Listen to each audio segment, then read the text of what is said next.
Hi, this is Stephanie Adams with Beginning Counselor Building Your Ideal Internship, talking to you about when to fire your clients. In other words, how to know when it's best to let go. So today we're talking about what happens when a client relationship is no longer any good for you or for them. Now, I know this might be hard to imagine now because all you're thinking of is how do I get more hours? But there may and there probably will come a time when you think to yourself, okay, do I need to end this counseling relationship? In fact, this message is for you today. If you have ever worried about or will ever worry about in the future, what you'll do if you can't actually help a client. Or you've worried about what you will do if the client relationship that you have is unhealthy. If you can see from the outside, this is not a healthy situation, but you have a situation where the client wants to stay, what do you do in that scenario? So here's a little bit more about what I mean by this. Sometimes you're going to have unhealthy or unproductive client relationships. It's just going to happen. Sometimes you'll have clients who are there in counseling for the wrong reasons. Maybe they feel like they're forced to be there. Maybe their partner, their parent, their terms of release court order are that they have to come to counseling and they're not willing to be there, they're not working, whatever the case may be. Sometimes you'll have a client who is using the counseling resources in an unhealthy way. For example, they may just want you to just try to validate them being in an unhealthy situation, that they don't actually want to change anything, but they just want support and resources that are in doing something that you know is unhealthy for them. And there is a certain degree where, we want to provide that unconditional support and affirmation, but there's times when we could be enabling them and a client wants to be enabled. So that's something you may have to evaluate. You don't want to continue providing that unhealthy dynamic.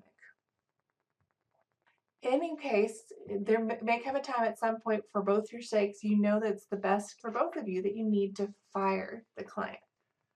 However, to clarify, this does not mean that you get to stop working with someone you just don't like or you don't agree with. That's completely unethical.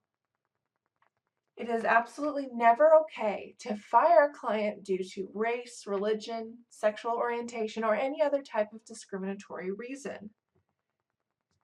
Now, to clarify, there may be some organizations or agencies that bar certain kinds of clients as part of their mission, their agency work. And that's in their informed consent, and you know from the beginning this particular type of client can't be served. And as an example of when that may be the case, I have worked at a rape crisis center in the past that didn't treat offenders in the building. They had a referral partnership with someone that they could send the offenders to, but they wouldn't see the offenders in the building because we saw survivors of rape and sexual assault. And so it would be potentially a trigger an unsafe environment for the survivors. Now, the legitimate circumstances in which you may need to fire a client can include situations like these. For one, if you don't have expertise to help the client's needs. Perhaps you just don't feel like you're competent or capable in this particular area. Counseling's a big field and we can't be perfect and good at everything. Another scenario might be if the client is repeatedly violating your boundaries, they're not respecting you, and perhaps you're even feeling unsafe. And similar to when we talked about an accidental enabling, you may notice that the counseling relationship dynamic has become unhelpful or dysfunctional. It happens. You're no longer helping but hurting. You may also have to fire a client or end a counseling relationship when you're leaving the employment. You are not working at that job anymore, and for whatever reason, that means you can't see them. And you may need to inadvertently fire a client when you have to increase your fees because perhaps the client can't afford those rates or their insurances are different or whatever the case may be.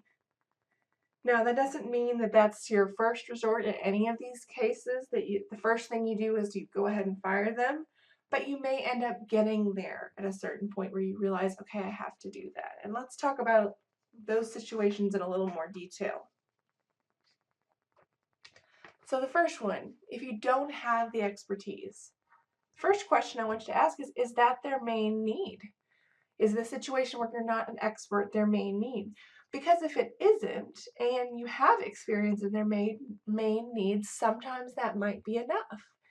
That perhaps, I'm thinking of a lot of counselors specialize in trauma, and with trauma, you can get addiction issues. People are trying to forget and they get addicted to a substance. So perhaps you can work with them on the trauma and require them or partner with an addiction treatment program or AA, and that will be sufficient.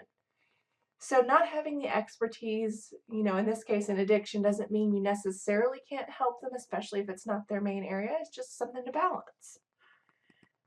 And can you consult on this? Can you develop the skills to get close enough to meeting their need?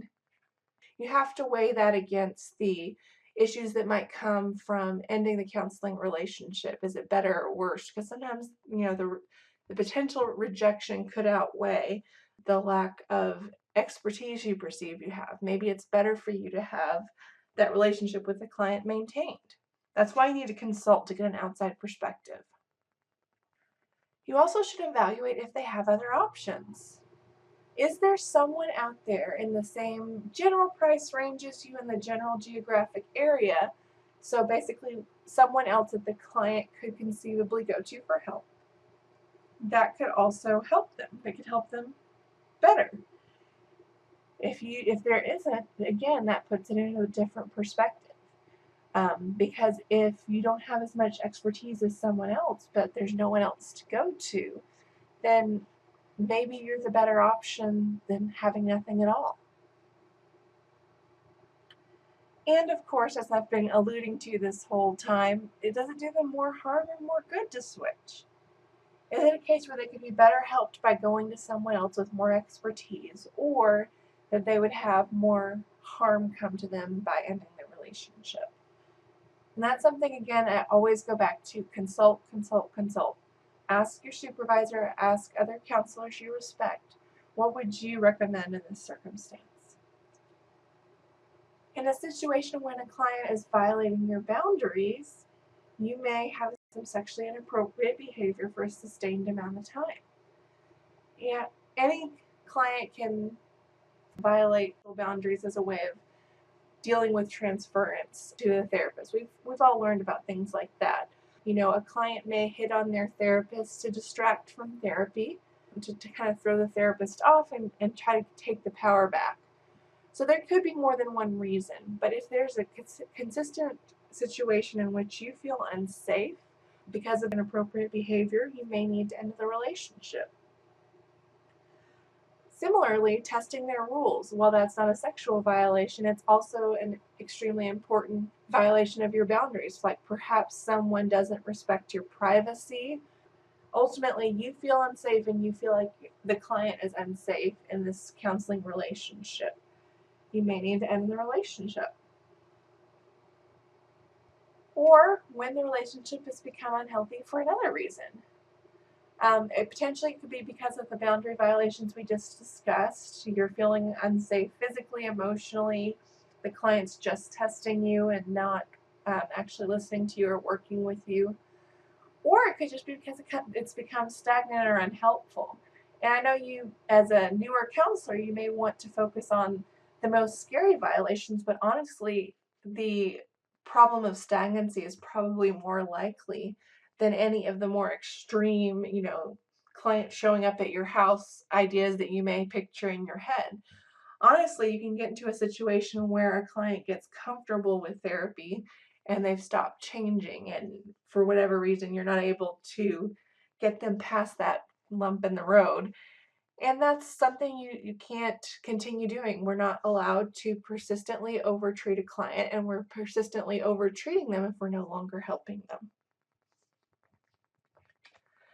And when you have to leave a job. Now, this may be something that happens to you more than once. You have to leave a practicum, you have to leave an internship, you have to graduate, or you have to, when you get your full license, you graduate from that internship, whatever the case may be. So this may be something you've encountered before, but if you haven't ever encountered it, ask yourself these kind of questions to prepare yourself and your client. So could they have seen the end of the job coming? Are they prepared for it? A lot of times our clients know that when we're students, and they know that, hey, this is the natural course of things. At some point you'll be changing. And it's not as huge of a deal. It's not as overwhelming for the client because they know how this works. You can also ask yourself, do they have the option to follow you? Is it something where they could switch to your new agency without some kind of issue, or switch to your new position, whatever the case may be? And are you giving them lead up time? Are you giving them ample warning and time for you and they to finish your work together? All of this can help ease the transition. So the first question I'll ask is, do you have to increase your fees? Now, I hate to ask that because most often I find that student counselors have the opposite problem.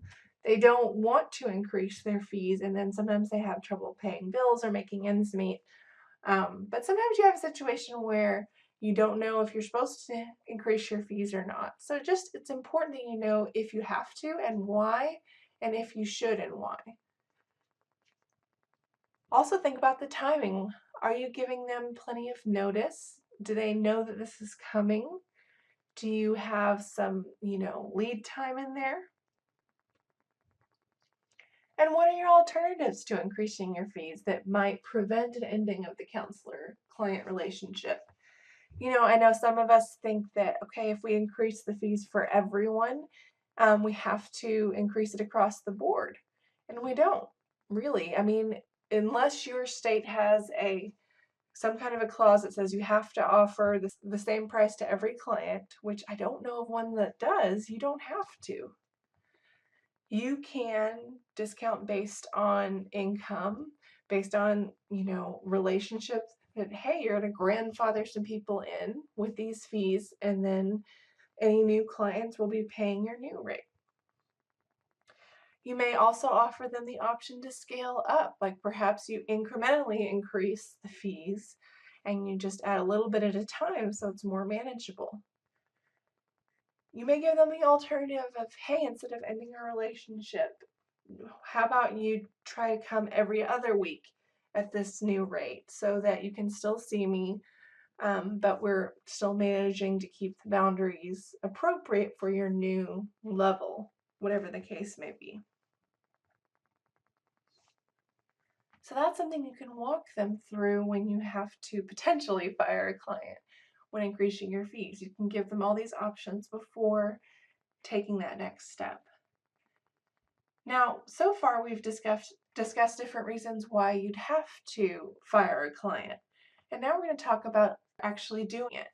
And some of these we've alluded to in the past, but it's worth kind of overviewing them all together. For one thing, start out by giving them ample time. Let them prepare. Let them prepare emotionally, because any kind of a change does impact them emotionally. It's an emotional relationship. Give them time to prepare financially, logistically. If they have to find a new counselor, you don't want to give them just 1 week. Maybe even 4 to 6 weeks would be a good lead time. Explain this to them in person. Do not send them an email. That's not a healthy therapeutic relationship thing to do. They deserve for you to tell them this in person so they can react. You can process their reaction. You can explain your reasoning if need be. And you can emphasize that whatever the case may be, it's about them and their well-being as well as about you and your well-being. And as we've discussed, give them clear options and alternatives. Don't make them feel boxed into a corner, but share with them some ideas. Give them some other names they can meet with. I believe kind of the general counselor standard is try to give 3 referral names whenever possible. Know what you're going to say ahead of time. Don't go into it unprepared. Have these options and these names with you when you go into the conversation with them. If at all possible, coordinate care. If you're passing them over to a new therapist, try your best to consult with that new therapist if the client and the new therapist will allow. Make the transition easy, because again, this is about the client's well-being all the way through. And above all, get consultation and supervision. Not only is that just good best practices, but it also protects you legally and ethically and protects your client to make sure they are getting a quality transition, a quality standard of care. Now, we've been talking about how to fire your clients, but what if you're dealing with a different client hypothetical situation? Find real answers and practical support in our private Facebook community. To join for free, go to www.beginningcounselor.com. We look forward to answering your questions and getting to know you there.